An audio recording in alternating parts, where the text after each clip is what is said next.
This electronic lecture is directed to second year Department of English. In today's lecture, we learn how to ask about other people that we do not actually know. In this situation, we approach someone whom we think has enough information about them, or who knows the information that we miss. In order to do that, let's go through the dialogue. Today's dialogue is between Mariko and Bob. I've been here nearly 6 months, and I still do not know half the people here. Who is that woman? Where? The one in the purple sweater. I don't know. I never saw her before. Why? I think she's the one who just moved into my apartment building. Oh yeah? And do you know who that man is? Which one? The one in the blue jacket. I think I've met him before. That's Matt Chang. Is he the one whose brother drives the red sports car? Yeah, that's right. Well, Matt is the one I'd like to meet. Can you introduce me to him? As you saw from the conversation, we have someone who is in lack of information conversing with someone else who has the missing information. So how do we ask about someone that we do not know? Who is that woman? Who is that man? Who is that boy or girl? We can ask in another way. Do you know who that man is? Or do you know who that woman is? Sometimes we have more than one person in our field of vision as we are talking to someone else. So in this situation, we need to specify which one of the people in our field of vision we are actually talking about. So here we need to wait to specify. So how do we do that sort of specifying?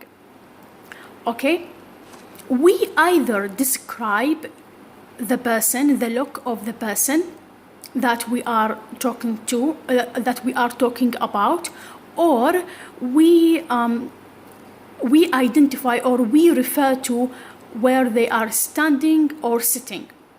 So how do we describe someone? We describe the appearance of someone, or we describe what that person is wearing, the attire of someone. That is important. For instance, the woman in a blue jacket or the man in purple sweater. Okay, these are all phrases, descriptive phrases that we use in order to specify which person that we are talking about.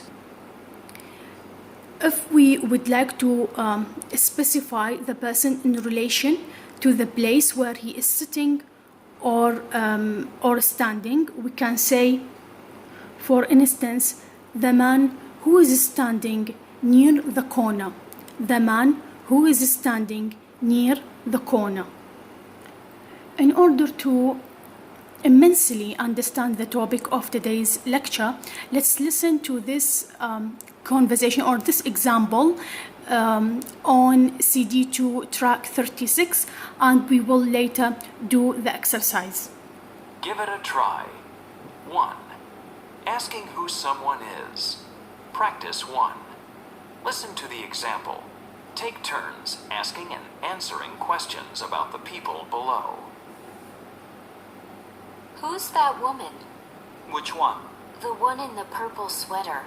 She's the one who just moved into my apartment building. Now for this practice, I will be doing 5 and 6. Before I give you my take on it, I would like to just give you an observation about the whole topic. You can be as creative as you can. You can play with the linguistic construction. You can add new words, new vocabularies, synonyms. Like, you can do whatever you like as long as it is linguistically correct and gives enough and clear information. As I said, I am going to do 5 and 6. The rest you can do yourself. You can practice on them. For instance, about 5, we can ask in this way: who is that girl? Who is that girl? Or we can say, do you know that girl? Which one? Now the other person wants specification. Like in his field of vision, there are many girls, so he wants to know which one of the girls you are talking about. So what do? You give him a description of her appearance or attire. So I did it that way. The one with curly hair, the one with curly hair, and big pearl choker, and big pearl choker. We can here add more information, more than it is given to us. She is Karen. She is Karen. So first of all, I identify her name. I give her name. Her name is Karen. An amateur musician. Now I am giving away her hobby or maybe occupation. An amateur musician who has just won a music scholarship. So what am I doing? I am giving further information about her current situation or possibly her future situation. So what am I doing now? I am giving a complete definition of who that person is. Now for 6, this is my take on 6. Do you know who that man is? Do you know who that man is? Which one? So there are a variety of men or multiple men in this situation. Which one? The tall man with a stack of books. Stack of books means a pile of books or many books that he is holding. The tall man with a stack of books. He is the school principal. Now he is giving you a definition of that one. He is the school principal, or he is the French teacher. What I mean, be as innovative and creative as you possibly can.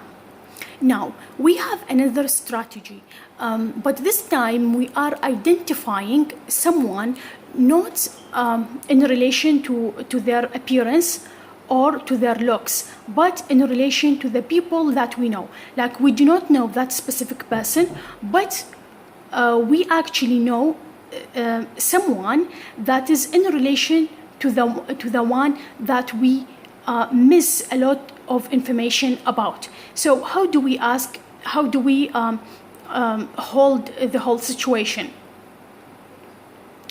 We can ask in this way: is she the one whose brother is in detention right now? Is she the one whose brother is in detention right now? It is a dark situation. I do know the word detention from detain, detention. You can check it up in the dictionary. No, her brother is the victim. So it is a dark situation in here. We have detention and we have a victim. In order to fully comprehend the identifying someone that we do not know, we need to listen to track 37 and we will do the exercise later on. 2. Identifying someone. Practice 1. Listen to the example. Student A asks about 3 guests at a party. Student B confirms or corrects student A's guesses. Use the information below to have a conversation. Reverse roles and talk about the other 3 people. Is Matt the one whose brother drives the red sports car? Yes, that's right. That is a practice 1 for identifying someone that we do not actually know. I will be doing 2 of these. You have to do the other ones, practice on them. I will be doing 1 and 5. Is that the one whose sister owns a music store? Yes, he is. Is that the one whose sister owns a music store? Yes, he is. You notice with the answer yes, it's pretty easy. Now, what if the answer is in the negation? How do we handle it? Is Arthur the one whose sister is a painter? Is Arthur the one whose sister is a painter? Like, imagine the situation. Like, someone is talking about someone you know is talking about someone that you do not really actually know. So as he is talking to you, he says or he mentions Arthur. So you do not have enough information of who that Arthur is. So you ask in this way: is Arthur the one whose sister is a painter? You have heard that his sister is a painter, or maybe you know his sister. You have a sort of a relationship with his sister. So you would like to make sure that Arthur is the one that you have a vague vision of, you have a cloudy idea of that Arthur. So you want to make sure of it. You ask in this way: is Arthur the one whose sister is a painter? The answer might be no, and no is always difficult than yes. No, his sister is a professional wedding planner. His sister is a professional wedding planner. The last exercise that I will be doing is a listening practice. We are going to listen to two people conversing about three different people. I already did this exercise. Please do not depend on what I have written on here. Listen and do the practice yourself. So let's listen to track number 38. Part 1. Listen to two people talking about people at a party. Write the names of the three people they are talking about. This is a great apartment. I think so too. Excuse me, but do I know you? No, I'm Adam.